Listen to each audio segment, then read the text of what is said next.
tons of lenses, accessories and filters. All of those might be worth more than the camera itself. In this video, I'll show you what you actually need to start in 2026. What to buy first, what you can skip for now, and how to build a starter kit on a budget. This video is not sponsored and everything comes from my experience. I've used the BMPCC 4K a lot on real trips, capturing everything from majestic landscapes to wild animals, where you don't get a second chance. For a starter kit, you want one lens that matches the way you actually film. Here we have two ways that you can follow: the budget option and the pricey but better option. On a budget, choose a prime lens, so one that doesn't have zoom adjustment. I, for example, use a Lumix G25mm f1.7 lens for all my talking head scenes, and it works great. It usually costs around $200. This way you can learn how to shoot without doubling the price of your setup for the lens only. Prime lenses can also make you learn to compose your shots and get creative with your films to achieve the right effect.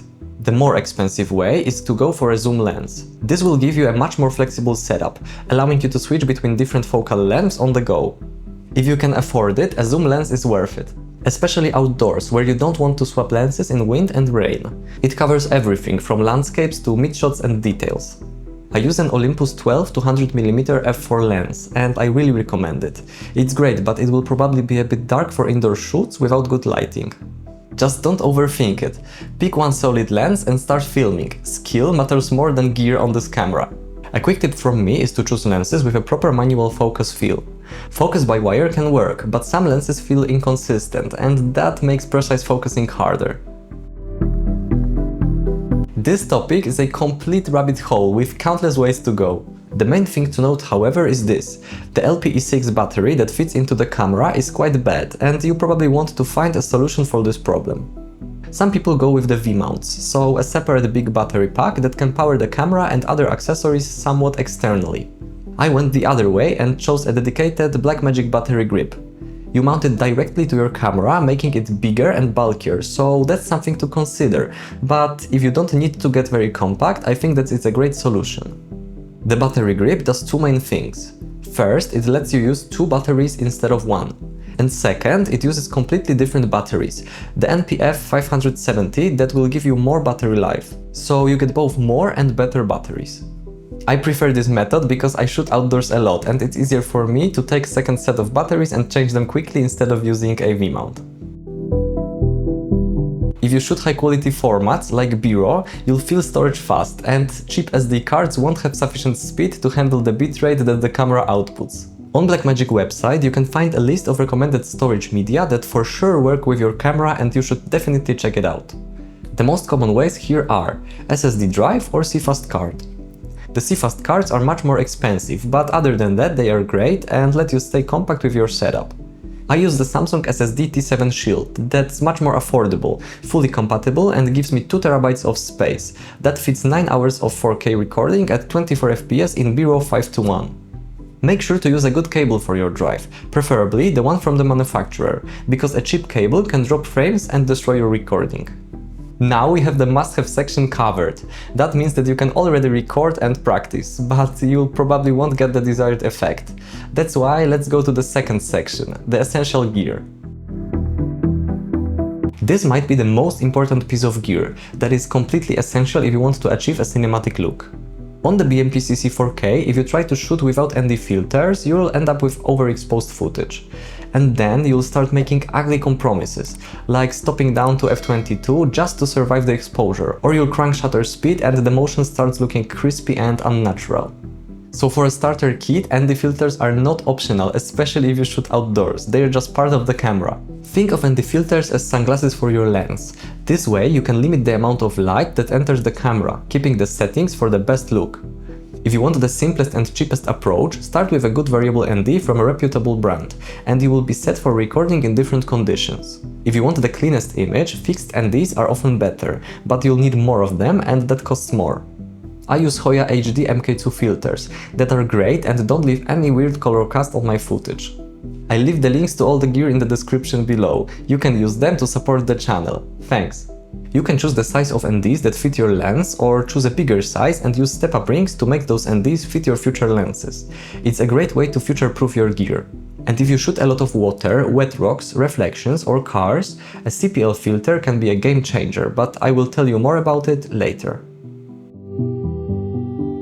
Yes, you can film without a cage, but the reason I put it here is because it solves multiple problems at once. A cage gives you mounting points, it helps you secure your SSD, it protects ports and the body a bit, it makes the camera easier to handle, and most importantly, it turns your setup into something you can actually expand how you want.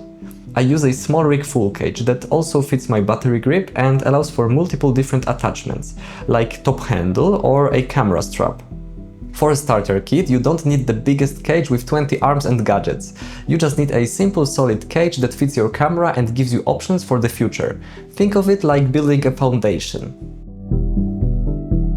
A tripod is one of the best investments you can make. It gives you clean shots, it slows you down in a good way, it makes your compositions better, and in wind and uneven terrain, it keeps your footage usable. You don't need the most expensive carbon tripod on day one, but you do need something stable enough so you don't hate it after 1 week. Here's what matters: solid legs, a head that allows for smooth pans, and a setup that's quick to deploy. If your tripod is annoying, you'll skip shots. I won't get into details on this, but I have a separate video covering the best budget tripod for BMPCC 4K that I still use to this day, the Sirui SH15.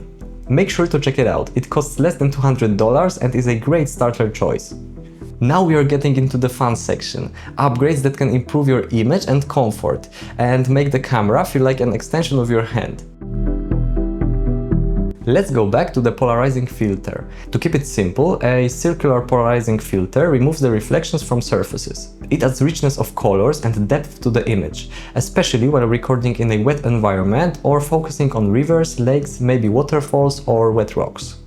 It also works great when recording in buildings that have a lot of glass or shooting cars. I use a Hoya HD MK2 CPL filter.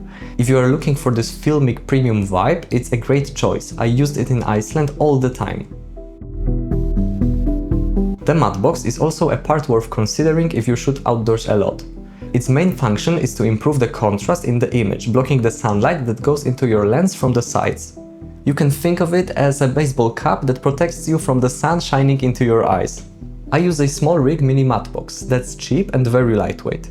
It also has some additional benefits. For example, it's the base for my ND filters, so that I have them in one size attached to the matte box, and then I just use step-up rings to fit the matte box itself to different lenses. The other benefit is that your matte box protects your lens from drops of water, and it's really helpful. You just don't have to clean your lens all the time in rain. Be careful though, the matte box can also catch wind more easily and make the footage shaky, so it's good to choose one that's easily detachable if needed. First, I thought that it's completely unnecessary and I can save money on that, but oh, how wrong I was. You need a good camera bag if you want to access your rig quickly and transport it safely. There are just too many parts that can easily get damaged in a regular backpack, or even worse, in a plane while traveling.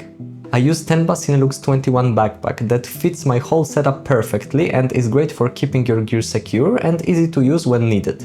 If you want a deep dive into this bag and how I use my whole kit, I have a separate video. I'll link it below.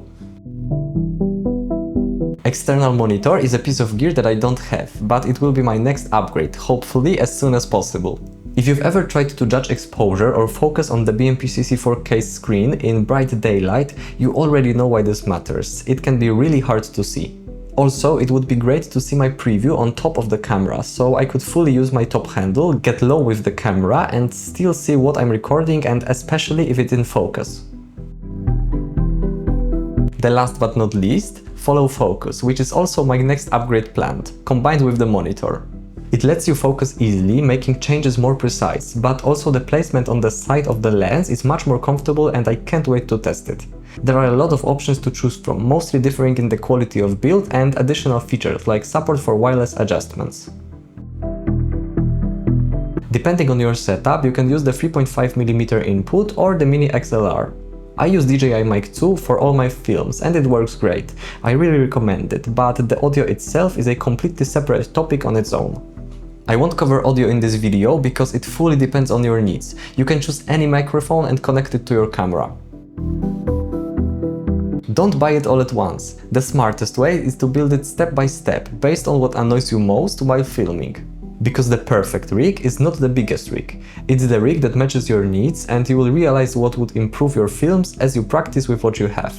So if you're starting in 2026, start with a bare camera. Add the lens, fixed power and storage. Then add ND so you can actually control your image. Add the cage so the whole setup becomes more durable and expandable. Then tripod for stability, because good shots come from good support. After that, you will know the best what is missing. That's how you turn a BMPCC 4K into a custom rig that feels like it was built for you. And if you want to know more and see why my rig works great for outdoor shoots and how it handled 2 weeks of filming in Iceland, check out this video next. I think you'll like it. Share your gear tips in the comments, leave a like and subscribe if it helped you. Thanks for watching, and remember, let your films be shot by reality.